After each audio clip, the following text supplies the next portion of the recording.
Saio hau Nafarroako gobernuak diruz lagundu du. Barañainera etorri gara gaurkoan Nafarroako laugarren herririk handiena hementxe alkatearekin kultur eragile bisitak gidatu eta merkatari batekin dugu hitzordua. Goazen.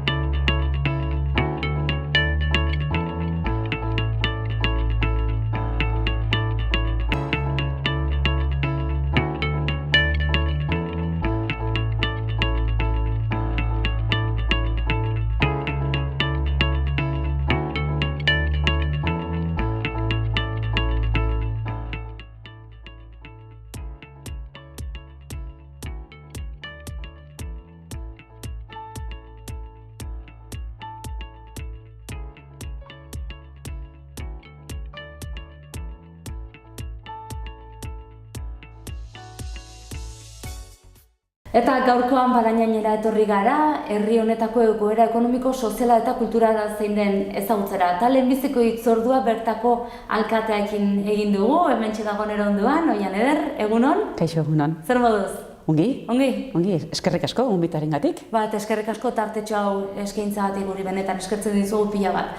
Bueno, konta iguzu pixko bat, nola dago gaur egun herriaren egoera? Bueno, egoera ekonomikoa bai. Ez da nahi genukeen bezain ona, baina egia da ezagutu behar dela Barañain pixka bat gaur egun dauzkagun zenbakiak eta aurrekontuak pixka bat ulertzeko, ez da. Ulertu behar dugu Barañain, dela Iruñari pega-pega eginda dagoen herri bat, izaera propioa izan nahi duen herri bat, ez da. Eta, bueno, gure aurrekontua xumea da, baina, bueno, xumea denean ongi probesten dugula badakigu, ongi gure baliabide ekonomikoak ongi ustiatzen ditugu. Ez daukagu industrialgunerik, ez daukagu nekazarigunerik, abeltzantzarik ere ez dugu, gure bizitza ekonomikoa oinarritzen da gehien batean zerbitzuetan, hirugarren sektorean, teknologia berrietan ere bai hor gabiltza, ez da. Baina, hori kontutan hartuta, 12,7 milioiko aurrekontu bat izatea, esaten dugu, badela modua, gauzak aurrera ateratzeko, eta bar, ez da. Eta egiten ditugu, gauzatxoa, proiektuak aurrera eramaten ditugu, eta, kontentu gaude zentzu horretan. Nafarroako laugarren udalerririk handiena gara, eta aurrekontuan ez gara handienetarikoa, baina ikusita ekonomia zelakoa dugun, kontentu goteko modukoa da. Azkeneko urtetan ze evoluzio eman du Barañainek? Handia. Duela 36 urte, 83an udal propio autonomo bilakatu ginen. Ordutik autonomia horretan aurrera egin dugu. Badakigu Barañain dakagula ez, definizio bat gainean, sorbaldaren gainean daramagun pisua bezala eta bada lotarako herria gara, ciudad dormitorio ez da. Eta horri buelta ematen saiatzen gara. Azkeneko urtetan horri begirako proiekzioa egin dugu, horri buelta eman nahian lan egin dugu, horri buelta eman nahian ere bai aurrekontuak egokitu ditugu, ez da. Eta, pasatu gara herri txiki, herri xume, kontzeju bat izatetik pasagara udal izatera, eta agundikuntza horretan, zabalkuntza horretan, pasagara txiki izatetik haundi izatera. Ez hainbeste zabaleran, baizik eta altueran, eta pasagara 3-4 etxe bizitza izatetik, 12 persona bizitzetik, urtetan, esaten dizut, urte pila bat, baina orain gaur egun bizi gara 20.000 baino biztanle gehiago, ez da. Orduan, goranzko joera izan zuen 2006 urtera arte, eta gero ja beranzko bidena hasi gara. Badirudi ja azkeneko 4-5 urtetan gure biztanleria egonkortzen ari dela, ez da, eta orduan horrek ere laguntzen digu beste aurrera eman nahi ditugun dinamikak aurrera eramatean. Jendea hemen bizi da, hemen egin nahi du bizitza, zerbitzuak hemen eskura ditu, herri izaera orain izaten ari gara, eta horretan ari gara lanean. Eta hori bultzatzen du, herri izaera hori egiteak, bultzatzen du, edo azkenin merkataritza edo zerbitzuak herrian izateak egiten duna da, herri bizi hori gero eta gehiago izatea, ez? Hori da. Claro, erran duzu Barañain, orain duzuela udal propioa, baina lehenago zerren parte zen? zendearen parte, gaztelazko zendearen parte ginen. Eta, bueno, horre ere bai, partekatzen ziren medikuak zirela, edo eskolak zirela, edo partekatzen ziren zerbitzuak, ezta? Eta hori ere, hobetzen joan gara. Gaur egun, baditugu lehen hezkuntzako 3 ikastetxe publiko, 2 aurreskola ditugu, 2 ikastetxe bigarren mailakoak, bigarren hezkuntzakoak ere bai, badago beste ikastetxe kontzertatu bat, liburutegi zerbitzua dugu, 2 osasunetxe, 2 kiroldegi, badaukagu ere bai lagunak, kirol zerbitzu oso potentea daukagu, auditorio ere bai kulturalki ematen dio izaera, ludoteka, baragazte, baditugu hainbat baliabide, herri askok ez dituztenak, eta gutxinaka joan garenak indartzen, ezta? Eta esaten dugu, herri bezala, herri perfektua da, bizitzera etortzeko, eta horrela pixkat publizitatea egiten dut, zerbitzuak hemen dauzkagu, kulturalki ere bai, herri oso indartsua gara, elkarteak pila bat ditugu. Elkarteen artean ere badago lotura oso handia, koordinazio oso handia dago, izaera hori, herrian izaera, dinamismoa bildu nahi dugu eta bueno, hoiei esker, elkarte hoiei esker ere bai egiten ari gara lanketa hori guztia. Eta galdetzen diot, unitzetan, bertze alkate batzuei galdetu dut, zein da zuretzako ongi gobernatzearen trukoa? Balin badago? Bueno, segurazki alkate bakoitzak bere lan egiteko modua duela, ezta? Eta guk herri honetan eta gobernu fase honetan ez da bakarrik alkatearen figura garrantzitsua. Evidentemente, alkateak bere aurpegia jartzen du, instituzio publiko bat izan da, alkatearen presentzia nola ez, beharrezkoa da, garrantzitsua da, eta ezinbestekoa da. Baina bai egia dela, gobernu talde honetan saiatzen garela, lan guztiak modu zehar lerro moduan planteatzen, ez da din izan protagonista alkatea, baizik eta zinegotzi guztiak, arduradun guztiak, herritarrak, elkarteak, gainontzeko instituzioak, baditugunak, ezta? Eta nik uste dut hori dela ongi gobernatzearen eredu bat, ez? Iritzi guztiak aintzat hartzea, entzutea, hitz egitea, komunean jartzea dudak daudenean edo arrazak daudenean. Bueno, aipatu duan, ez da, transversalidade hori presente izatea gobernantza modu zehatz bezala. Eta nola ez, zintzotasuna, gainontzekoekin harremanak zabaltzea, eta gardentasuna. Gardentasuna ere izan behar da, ez, edozein gobernantza ereduaren iparra. Gardentasuna ez datuak ematen, baizik eta gardentasuna ere bai, arazoak daudenean partekatzen inplikatu guztiekin, herritargoari behin eta berriz adierazten, udaletxeko lehioak, ateak, zabalek daudela, eta ez hori bakarrik, ez, baizik eta albideratzen beraiek ere bai parte har dezaten barne mailako erabakietan, eta hori da iparretariko bat, eta horretari gara ere bai lanean. Parte hartzea, zimestean, mugitu behar den kontu bada. Zein izaten da aurrekontua? Kasu honetan, aurtengoa 12,7 milioi euro dauzkau. 12,7 milioi hori da.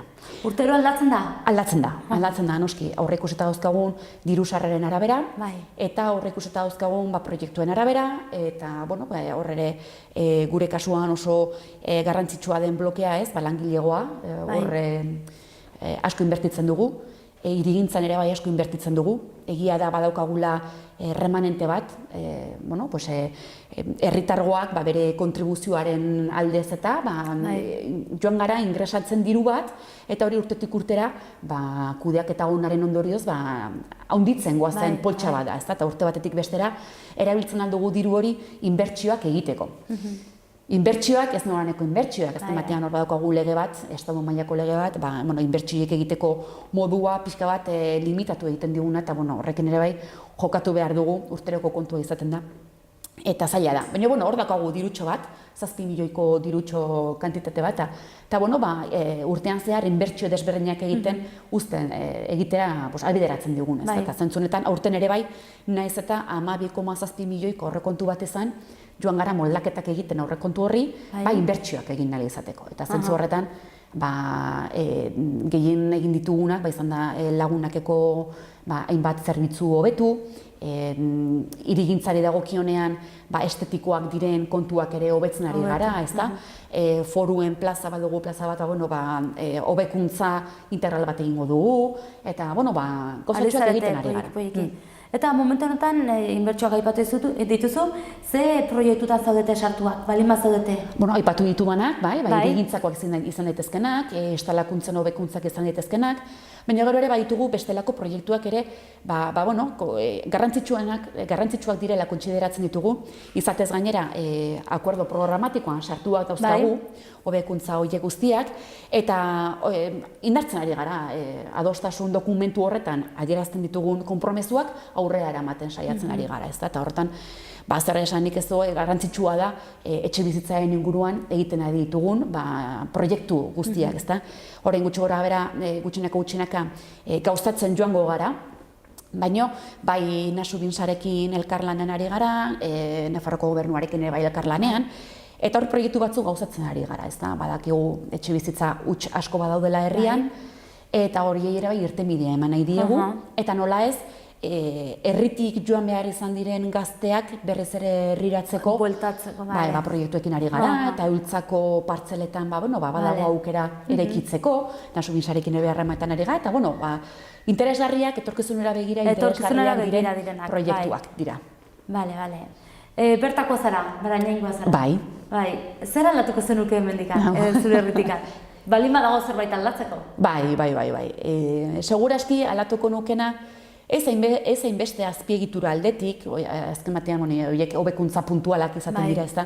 Nik uste dut etorkizunari begira, hobetu behar dena edo gutxienez bideak ireki behar ditugu hobetzeko da demokrazia kultura bat sortu behar dela. Herrian eta herri askotan gertatu duen bezala, azkeneko hamarkadetako lan dinamika eta erabaki politika eta izan da oso mugatua izan da, oso herritargoari ez zaio aukerarik eman parte hartzeko erabaki garrantzitsuenetan, ez da. Adibide xume bat bezala, orain arte, plenoak udalbatzak herri honetan goizetan izaten ziren, eta asko jota 2-3 pertsona etortzen ziren ikusle bezala.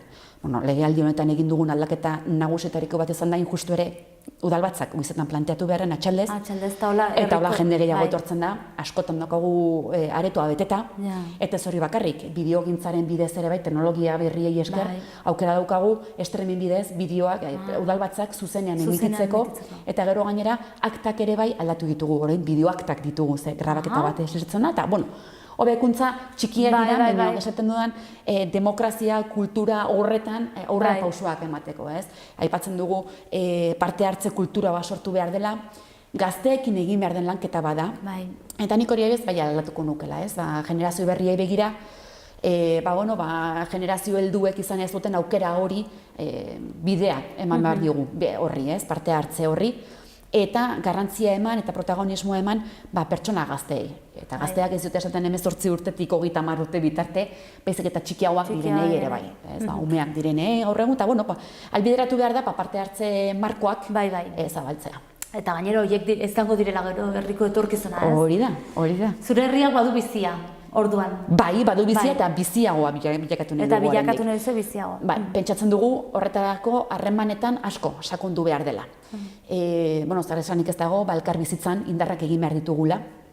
Badakigu Nafarroan, elkar bizitzaren kontua beti oso enfrentatuta egon diren bi parte daudela, baina ez da genuke horrela ulertu beharko genuke elkar bizitza herrietatik, ulertu beharko genuke elkar bizitza ulertuta iritzi politiko desberdinak egon daitezkeela, bizi molde desberdinak badaudela, familia molde desberdinak badaudela gaur egun, lan egiteko molde desberdinak daudela, harremanak ulertzeko molde desberdinak daudela, parte hartzeko iritzi desberdinak daude, aniztasunetik ulertu behar da elkar bizitza, eta indartu behar da elkar bizitza hori emateko markoak hobetu behar dira. Hain justu ere, aurrekoan balorazio kulturala, festetako balorazioak egiten eta ikusten genuen, ze garrantzitsua den herrian bizi diren eta herrialde desberdinetatik etorri diren pertsonen arteko harreman horiek zabaltzea eta indartzea.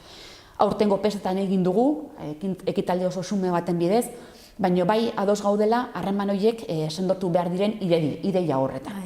harremanak sendotu behar dira, gainera Bariñain bezalako udalerri batean, ez da, badugula herrialde askotatik etorritako personak, eta bueno, interkulturalitate horri ere bide eman behar zaiola.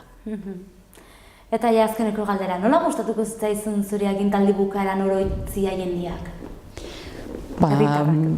Bakoitzak erabaki dezala nola gogoratu nahi nauen. Segurazki batzuek gogoratuko naute lehenengo alkate emakume izateagatik, beste batzuk lehenengo euskaldun petoa izateagatik, beste batzuk igual gazteena edo gaztenetarikoa izateagatik, pues bakoitzak erabaki dezala, ez? Baina nik uste dut nire ideia edo neko nukena ez da inbeste nola gogoratuko naute ni alkate bezala, baizik eta gobernu hau, gobernantza berri hau, gobernua egiteko eta herria egiteko molde berri bat, ez? Gai gara beste politika gintza bat egiteko, gai gara beste herrigintza bat egiteko. Eta nik uste dut horrela gustatuko litzaidakela ezagutzea legealdi hau, ez? Espero ezagun legealdi hau etortzea geratzeko, jartzen ari garen aldaketak ez izatea lagurteko aldaketak, baizik eta luzera begirako neurriak eta izatea, espero ezagun hemen urtetan zehar egotea, baina ez dut espero ni bakarrik egotea, baizik eta espero dut gobernantza berri hau hemen egotea, presente egotea, eta orain martxan jartzen ari garenak luzerako izatea. Hauxe izan da dena, Oianeder, eskerrik asko egitan tartetxo hau eskaintzagatik. Eskerrik asko zuei. Eta hori, ongi segi eta ikusiko gara, nozbait. Eskerrik asko eta zorte hon. Esker, gero arte.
Oianederrekin egon eta gero, hementxe dugu Barañaingo jai batzordeko kide den Garbine Urra. Jefa, egunon? Kaixo, egunon. Zer moduz? Ongi. Bueno, naiz eta bestak aspaldi pasatu diren, nik uste dut jai batzordea garrantzitsua dela herriko besta guztik antolatzeko. Zenbat kidek osatzen duzu jai batzordea gaur egun? Osatzen dugu 10-15 pertsona inguru elkartzen gara astero bileretan, baina ekimen ezberdinetan antolatzen dugu jende ezberdina. Adibidez, jaiak antolatzen dugu prozesu parte hartzaile bat, eta orduan ora handitzen da jendearen parte hartzea. Orain ere Euskararen astearekin jende ezberdinak ere parte hartzen du eta asanbladak egiten ditugu. Orduan, segun ze ekintza antolatzen dugun, kopuruan aldatzen da, baina bai. Pentsatzen dut, adibidez, bertze gauzak antolatzeko deialdia zabaltzen duzuela herri guztiantzat, ez? Bai. Eta herriak parte hartzen dula. Bai. Noiztik handago jai batzordea Barañainen? Jai batzorde bezala daramagu 6 urte inguru, baina kolektiboak elkartzen asko urte gehiago. Baina ikusten genuen egiten zirela ekintza sakabanatuak urtean zehar eta egin genuena zen jai batzordeak hartu ekintza hori guztiak eta antolatu dena jai batzordearen izenean. Orduan, jende antzekoa gara, jende gehiago joan da batzen proiektura, baina jai batzorde bezala 6 urte inguru daramagu. Ze festak antolatzeaz gain, pentsatzen dut bertze ekintza gehiago egiten dituzuela urtean zehar. Bai, urtean ez gara gelditzen. Hasten gara Santa Ageda antolatzen, inauteriak ere bai, Barañaingo eguna ere bai, Barañaingo jaiak, Euskararen astea, olentzero eta opari jasoketa egiten du ere bai Gabonetan. Hori dira momentu honetan ditugun ekimenak urte guztian zehar. Eta hori dena antzinera aurrera ateratzeko pentsatu dut kristolana suposatuko dula. Bai. Horre elkartzen zate, herriko hainbat jende eta buru belarri horretan. Bai, hori da. Eta hori dena antzinera deitzeko pentsatzen dut ekonomikoki ere dirua beharko duzuela. Bai. Izaten duzu aurrekonturik edo? Bai, ez dugu aurrekontu zehatz bat, ze hori ekimen bakoitzeko diru laguntza bat eskatzen dugu. Orduan, hori hemen eskatzen ditugu ekimen kultural bakoitzeko diru laguntza bat eta hori jasotzen dugu gero udaletxearen partetik. Bale. Barañaingoa zara? Bai. Aldatuko zenuke zerbait zure herritikan?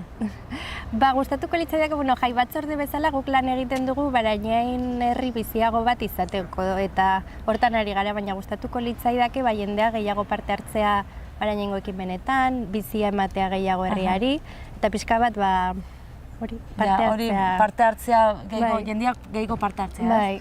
Hori da momentuen aldatuko zenuela. Eta bertze galdera bat, zure ustez Barañainek badu herri bizia? Bai, badu, izan ziteken gehiago eta hortan ari gara. Hola, kalean ekimen gehiago izanez, jendea gehiago kalera ateraz. Ze hori komertzioa ere, zoritxarrez geroz eta gutxiago dago eta jendea kaletik gehiago ikustea gustatuko litzaiguke, baina hortan ari gara ere. Eta etorkizunera begirako erronkarik edo baduze? Jai batzorde bezala kasu honetan? Orain ere bai beste kolektibo batzuekin elkartu gara lokal bat eskatzeko. Orduan hortan ari gara orain proiektua egin dugu eta nahiko genuke beste kolektibo batzuekin amankomuneko zentro bat sortu eta elkarlanean egon eta lan egin beste kolektibo batzuekin batera. Orain momentu honetan ez duzue non elkartu igual bai, baina ez duzue leku konkreturik, ez? Bai, orduan hori da, gure hurrengo erronka. Aber lortzen duzuen, eta bertzerik ez Garbine eskerrik asko egiten tartetxo hau eskaintza bat Xaloari, eta, segi buru belarri lan talan. Bai, zuek ere. Venga, mila esker, gero arte. Agur.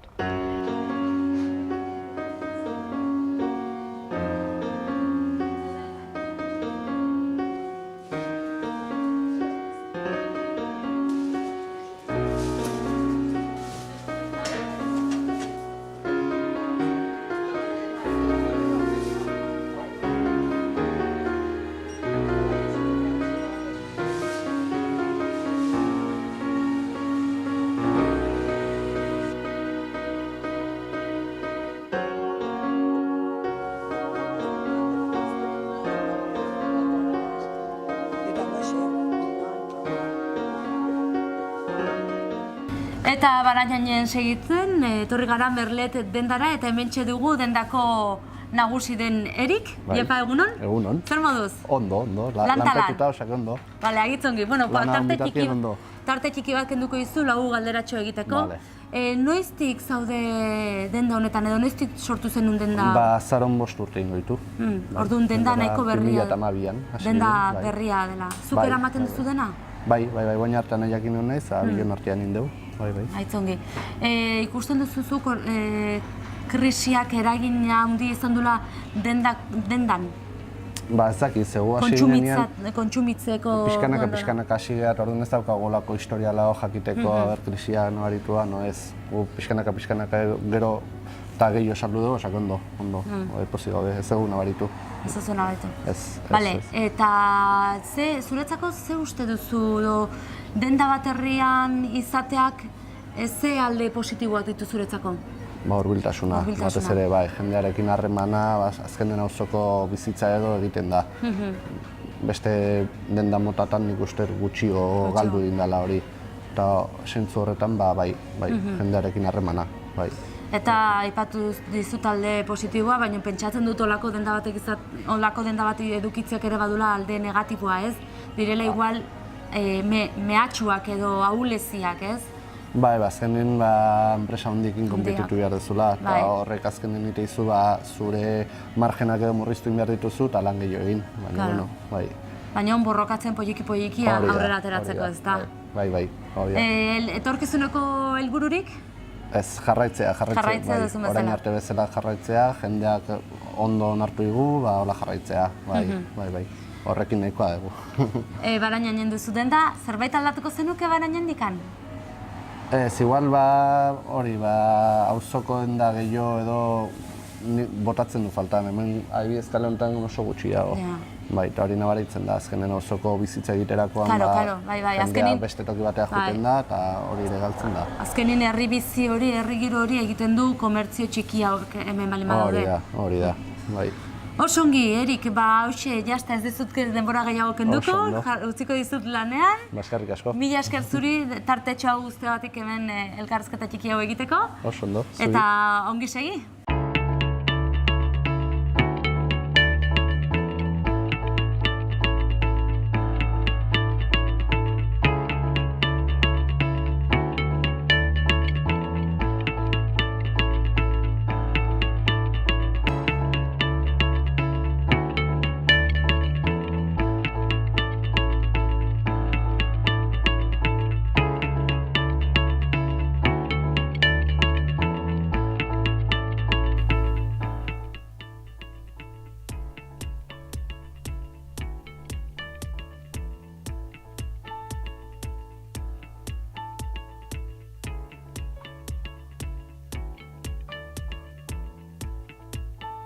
Eta Barainain herria ezagutzeko gelditu gara Iban Mendiorotzekin, bertakoa den gizon batekin.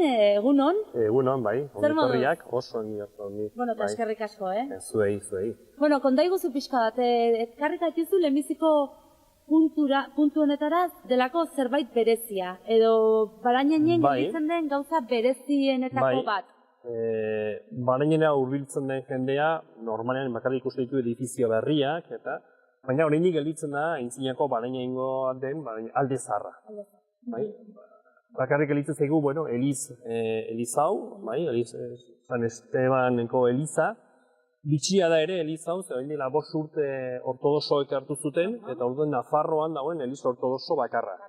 Eta orduan honetortzen dira, bere Elizak eta bere mezak eta bere gauzak egitera, ez? Eta nik usut, bisita hemendik hasi behar garela, bisatu ulertzeko, zergatik sortua da, zergatik sortu da hemen Barainain, zergatik 80-90 hamarkadan, hazkuntza demografiko handia izan zuen, ez? Barainain dago lautada baten gainean, justu orbean pasatzen da Arga ibaia, eta orduan, aintzinatik hemen ezizitu da beti herri bat.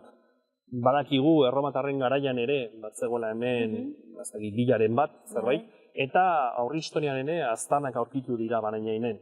Hortaz, puntu estrategikoa da. Ibaiak eta hemen dagoen amildegiak ematen dio harresi natural baten, ez? Batena, eta orduan, batetik, ibaia gertuzu, urriturri baduzu, lautada baduzu, eta orduan, leku egokia da herri bat sortzeko, egoki ikusi zuten herri bat sortzeko, ez? Gainera orain, hurbiltzen bali magara, ikusten bali mauzue, horbean dago landaben, poligonoa. Orduan, noski, oso ezaguna da Nafarroan dagoen gune industrialarik importantena. Eta 60. hamarkadatik aurrera garatu zenez, azkenean hona etorritzen jende asko lan egitera, eta nora etorri? Barainainera, ze oso gertu dago, hemenik 5 minutura duzue, orduan, 60. hamarkadan, Barainain izan zen kriston berpiztea edo askuntza, ez? Uste dut pasat zirela, 60. hamarkaden hasieran 100 biztanle zituen Barainain bakarrik. 100 biztanle. Hemen bizi ziren, hemen, herrian, zonalde horretan gelditzen diren bizpahiru etxe horietan, eta orain gaur egun 20.000 biztanle baino gehiago ditu. Nitzako txikian nintzenean, niko oroitzen naiz oraindik hemen ardiak eta behiat zeudela. Ni txikian, etortzen nintzen amarekin ona, eta erosten genuen esnea, baina behi esnea, gordina, eta gero etxera enaman, eta oraindik gelitzen zen herri giro hori, baina denbora pasala edo galdu zen eta gizarta aldatzen da, eta desagertu zen oski erdiak eta artzaina ere. Eta desagertu zen ere errateko modun herri lehenagoko alde zarra. Hori da, desagertu zen, bai. Gelditzen dira edifizio pare bat besterik, udalak ditu eta hor, gauza egiten dira, baina bakarrik etxe horiek gelditzen dira, eta eliza. Eta eliza. Beste guztia, ikusiko duzuen bezala, eraikin berriak dira. Bai. Ederki, eta orain hemendikan nora... Nik uste dut urbilduko garela udal plazara. Herria, orain gaur egun, berez, bizia duen plaza, orain ez da alde zarra, baizik gaurko, barainengo, udal plaza hori da. Bale, mugutuko gara. Noski baietz.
Eta Elizatik udaletxe plazara ekarri gatu Ibanek, konta iguzi bizkot? Orain da, plaza hau ikustuzu zabala eta udala hemen gertu dugun, hemen orain da, benetan bizia duen plaza, eta hemen egiten dira, jaietan, zuziria botatzen da, dantzaldiak, eta dena pixka da, bizia duen plaza, gure referentziako plaza da, udal plaza. Gainera udalak, nahiko berria da, 25 edo 30 urte besterik ez ditu. Orduan, 30 urte arte, bareinen oraindik zizurreko zendea koatzen, eta zizurrera joan behar ginen papeleoak eta gauza guztiak egitera bere udalera. Eta gero egin zuten udaletxe hau, eta hau da gure udaletxea, ez? Eta orduan, ez dakit, oso niretzako berezia da, gainera aurten, kontatu dizudan bezala lehen, egon nintzen zuziria botatzen, ez duen lehendabizikoa bota, anfasekoa bota zuten lehendabizikoa, baina nik aukeri izan nuen nire alabarekin bigarrena botatzeko. Baina indar batentzako zuziria botatzea, kriston iluzia egin zian, eta niretzako oso berezia da. Gainera, Erramarda plaza handia izateaz gain, trafiko ez dela hemendikan pasatzen, orduan horrek ere... Bai, beraien irekitzutenean edo guztien planoan egin zutenean nahiko ongi egin zuten. Orduan egin zituzten 3 errepide oso luze, hor trafiko guztia dago, eta gero zeharkatzen dituzte beste errepide txikiagoa. Baina orduan erdian gelitzen dira oso plaza eta baina handikoak, ez? Eta orduan dena dira plaza peatonalak, eta Elizatik, egon garain Elizatik laku arte ez dakit zenba dagoen, baina bai, asko dago. Orduan, bizitzeko eta oso erosoa da. Lasaia eta erosoa, eta horra familia izateko, eta oso erosoa da barainai. Hemen plaza honetan txupinazoa botatzeaz gain bertze ekitaldiro bat egiten da bestetan eta horrela? Festetan bai, hemendik hasten da dena. Erraldoiak hemendik hasten dira, dianak hemendik hasten dira. Jaietan, hau da, toki importantea, ez? Gero ere urtean zehar egiten dira beste gauza batzuk. Pasa den astean egin zuten hemen garagardo eta festa bat, feria bat egin zuten, orduan hemen montatu zuten karpa bat, eta hemen egin zuten feria hori, ez? Orduan, udal plazak urtean zehar badu garrantzia, eta hainbat ekitaldi egiten dira urtean zehar hemen ere.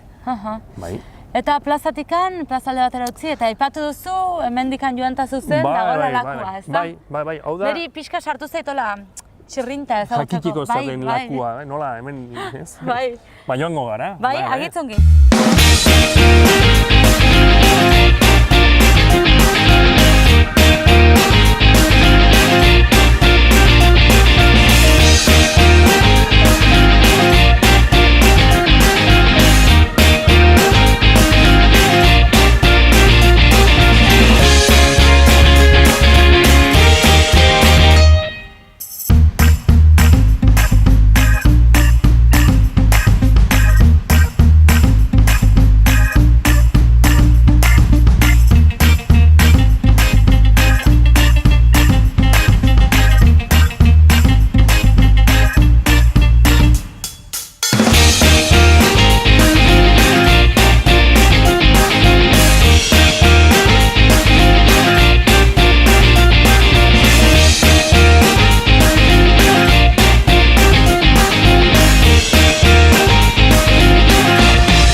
ekarri zaituztet, hau da niretzako ere, edo Barainendako oso leku berezia, hau da Barainengo lakua.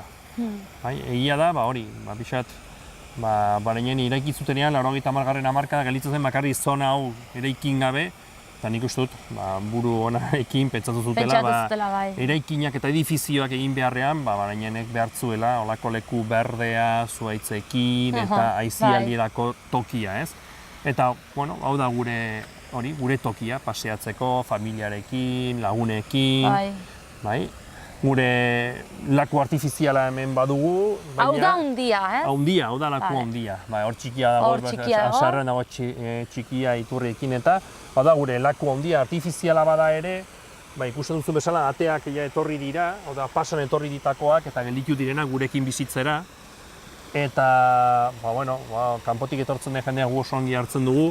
Eta orduan, jarri genien ere rampatxo txiki horiek, hor irla horretara joan alitzateko eta hor bere txitoan, izan alizateko, ez?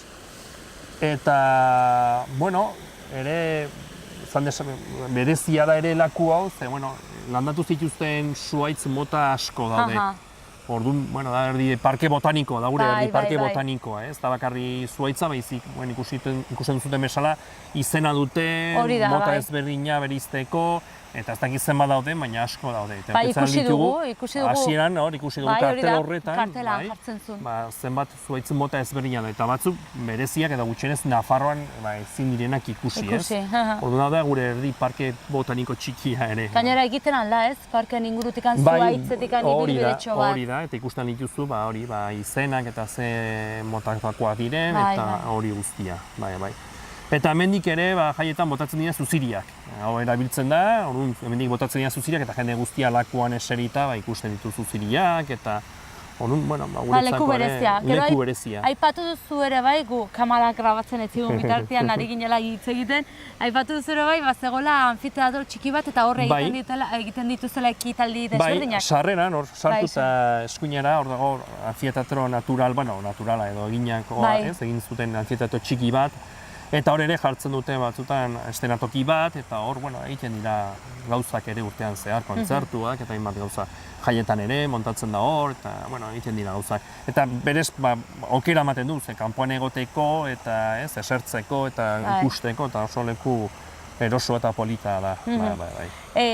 Orduen erraten alda leku agitz berezia dela hau zuentzako. Gainera gertu dugu ere auditorioa, gertu dugu euskaltegia, kulturetxea hemen ondoan dago, udala ere hemen gertu duzu, orduan azkenean bizitza mugitzen da asko inguru honetatik, ez? Honen ustut ere, zirkoa ekarri dutela eta hemen atzean jarri dute zirkoa ere, esan dut, guretzako. Eta leku mugitua, bai gazte, bai heldu, bai...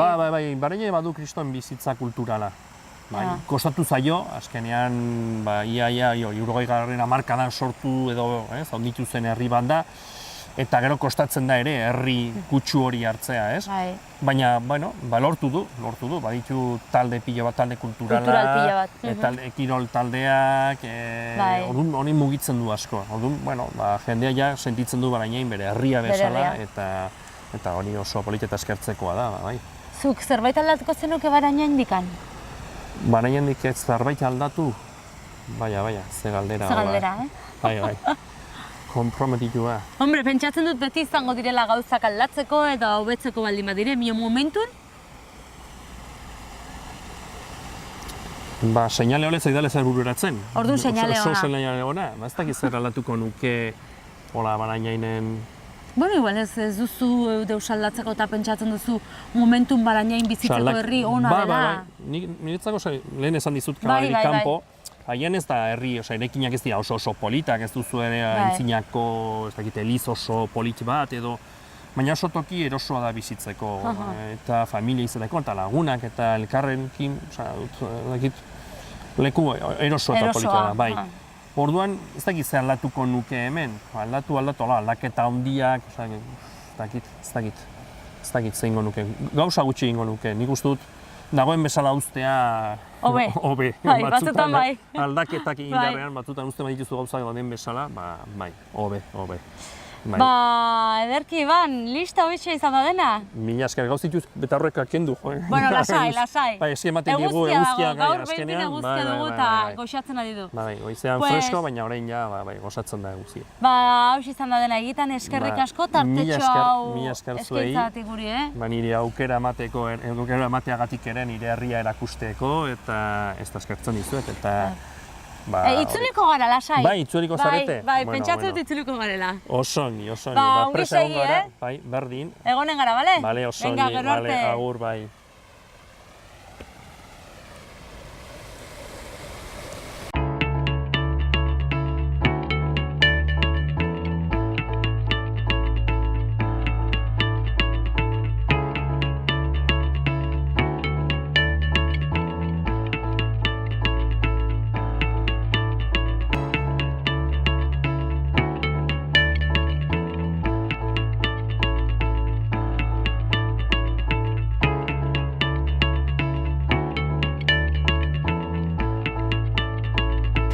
Eta ezagutu dugu gaurkoan Barañain, urrengo herria zein izango den, urrengo saioan ikusiko duzu, bertzerik ez, aio!